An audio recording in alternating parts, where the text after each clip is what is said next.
Baik, kita awali dari gagasan awal yang populer sekali dari beliau, yaitu proyek kedokterannya. Mengapa sih Hippocrates itu begitu bersemangat untuk menggali, mengembangkan ilmu kedokteran? Selain karena tadi cinta pada kemanusiaan, karena secara historis ternyata Hippocrates ini melihat masyarakatnya. Jadi di era abad ke-5 sebelum Masehi itu, Hippocrates ini melihat masyarakat ini loh. Kalau ada orang terkena penyakit, kalau ada orang sakit, selalu ditafsirkan ini sebagai hukuman, ini sebagai siksaan dari Tuhan atau dewa pada dia, orang yang sakit ini. Nah, ini dikritik oleh Hippocrates. Jadi kok bisa ya masyarakat itu? Setiap kali ada wabah, ada musibah, ada bencana, selalu saja ditafsirkan ini sebagai hukuman dari Tuhan karena nakalnya manusia atau rusaknya manusia.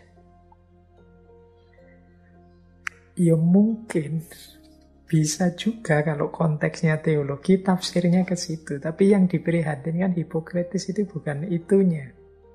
Ketika orang menafsir seperti ini, biasanya kan kemudian yang muncul bukan upaya-upaya bagaimana jalan keluar pengobatannya. Kalau kemudian disandarkan, ditempelkan langsung kepada Tuhan, apalagi dalam bentuk hukuman, akhirnya kan melihat orang sakit itu sebagai sesuatu yang negatif, layak dicela. Jadi kalau ada orang sakit, wah ini kemarin dosa apa dia itu. Kalau ada orang dapat musibah, kita mikirnya, wah orang ini punya salah apa sehingga oleh Tuhan dihukum seperti itu. Jadi Hippocrates dikenal dia tidak mau membaca fenomena rasa sakit, gangguan mental dan lain sebagainya itu sebagai bentuk hukuman dari Tuhan. Dari situ nanti beliau memisahkan ilmu medis dari ilmu magis atau takhayul. Ya, sakit itu ada sebab-sebab naturalnya, bisa ditelusuri akarnya. Sehingga kalau ujuk-ujuk kita arahkan kepada Tuhan, ini bisa mengurangi semangat kita untuk menggali lebih jauh aspek-aspek medis, unsur-unsur alamiah yang dilanggar oleh orang ini sehingga dia bisa terjangkit satu penyakit. Jadi Hippocrates ini dikenal kritis terhadap takhayul dan magis. Saya tidak ngarani, tapi kemarin-kemarin kan banyak orang yang cara berpikirnya seperti ini. Jadi serba negatif ketika ada seseorang mendapatkan ujian dari Tuhan dalam bentuk penyakit atau dalam bentuk kesulitan hidup. Seolah-olah kesulitan yang dia alami atau sakit yang dia rasakan itu pasti hukuman dari Tuhan atas kesalahan-kesalahan yang dia lakukan sebelumnya. Ini kita bahas panjang lebar dulu waktu kita membahas tentang filosofi rasa sakit dan penderitaan. Ternyata sekarang ditegaskan oleh Hippocrates, jangan kita tafsirkan kalau ada orang sakit, kalau ada orang mengalami kesulitan-kesulitan hidup sebagai bentuk hukuman dari Tuhan. Mungkin kalau versinya Hippocrates, kita posisikan kesulitan-kesulitan hidup atau rasa sakit itu sebagai tantangan bagi kita manusia untuk mencari solusi dan jawabannya.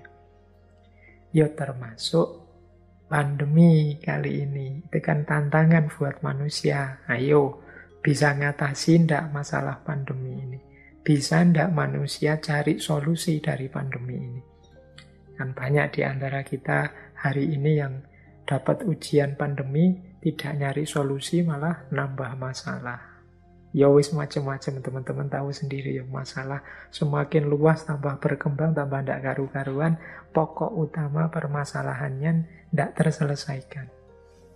Nah, jadi pertama-tama rumusnya Hippocrates ini memisahkan ilmu medis dari magis dan takhayul-takhayul.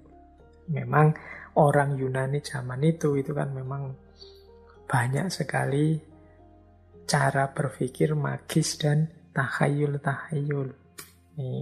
Banyak sekali dewa-dewa dan lain sebagainya yang sering kali saya ceritakan itu kan tentang cara berpikir Yunani zaman itu.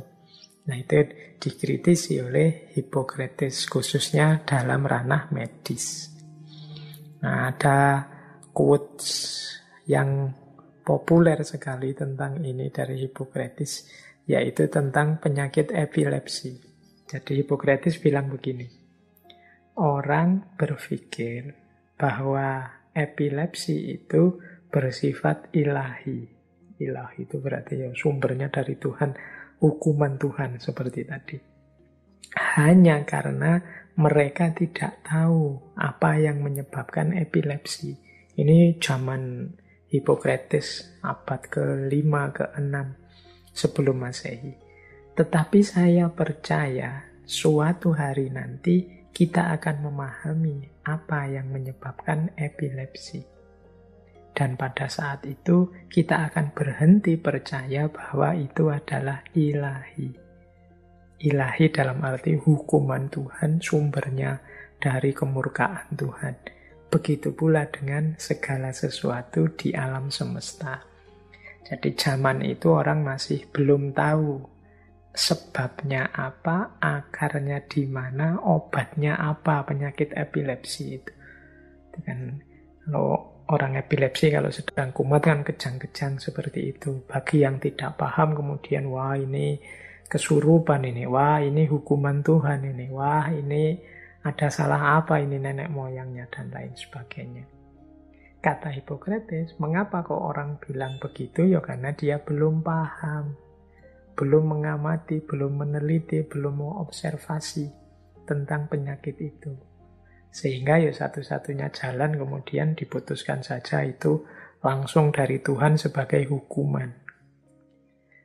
Nah, nanti kalau sudah dipahami, diketahui, orang tidak akan berpikir ke situ lagi. Begitu pula dengan segala sesuatu. Karena ketika orang belum paham, ya cenderung kemudian mensakralkan itu, kata Hippocrates. Nah, ya hari ini kan juga banyak sekali wacana berseliweran tentang COVID ini sebagai hukumannya Tuhan, siksaan dari Tuhan, dan lain sebagainya untuk manusia. Karena memang sekarang obatnya belum ketahuan. Bahkan vaksinnya pun masih ditunggu-tunggu ya, efektif benar apa tidak. Bisa mengatasi terkontaminasi oleh virus COVID tadi. Nanti kalau mungkin saya tidak tahu 3, 4, 5 tahun lagi atau kapan, obatnya sudah ketemu, akarnya ketemu, cara mengatasi menangkalnya ketemu, ya orang biasanya tidak banyak lagi sibuk mengait-ngaitkan penyakit itu sebagai hukuman Tuhan dan lain sebagainya. Sama seperti fenomena epilepsi zaman Hippocrates tadi. Jadi ini gayanya Hippocrates karena punya cara pandang seperti ini, beliau akhirnya semangat sekali untuk mengembangkan ilmu kedokteran, mencari dan meneliti berbagai jenis penyakit.